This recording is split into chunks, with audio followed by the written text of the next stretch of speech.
President-elect Barack Obama made clear he intends to make good on his message of change, especially with the federal budget. The new way of doing business is let's figure out what projects, what investments are going to give the American economy the most bang for the buck. How can we protect taxpayer dollars so that this money is not wasted? Mr. Obama said he would review each government program and each line item in the budget in an effort to curb unnecessary spending. He cited a report on farm subsidies as one example of wasteful outlays. There's a report today that from 2003 to 2006, millionaire farmers received $49 million in crop subsidies, even though they were earning more than the $2.5 million cutoff for such subsidies.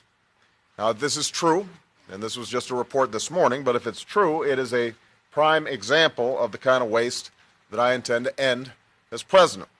Peter Orszag is Mr. Obama's choice to lead the drive against wasteful spending. He will head the Office of Management and Budget. He currently directs the Congressional Budget Office. He knows what works and what doesn't, what's worthy of our precious tax dollars and what is not. Just because a program, a special interest tax break, or corporate subsidy is hidden in this year's budget does not mean that it will survive the next. The old ways of Washington simply can't meet the challenges of today and tomorrow.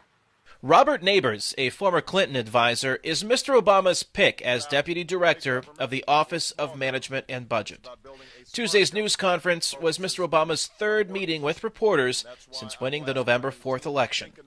The worsening economic situation has dominated the gatherings. On Tuesday, a new report showed that the gross national product shrank 0.5% between July and September, more than first announced. And a report on home sales in the 20 largest U.S. cities showed prices fell more than 17% in September compared to the previous year. Mr. Obama stressed that George W. Bush is President of the United States. He explained why he is moving fast on his economic plan. Given the extraordinary circumstances that we find ourselves in, however, I think it is very important for the American people to understand that we are putting together a first-class team, and for them to have clarity that we don't intend to stumble into the next administration. We are going to hit the ground running. This week's appointments are not the sum of Mr. Obama's economic team. He has yet to name cabinet positions for the Departments of Commerce, Labor, Energy, and Health and Human Services. The president-elect has scheduled another economic news conference for Wednesday.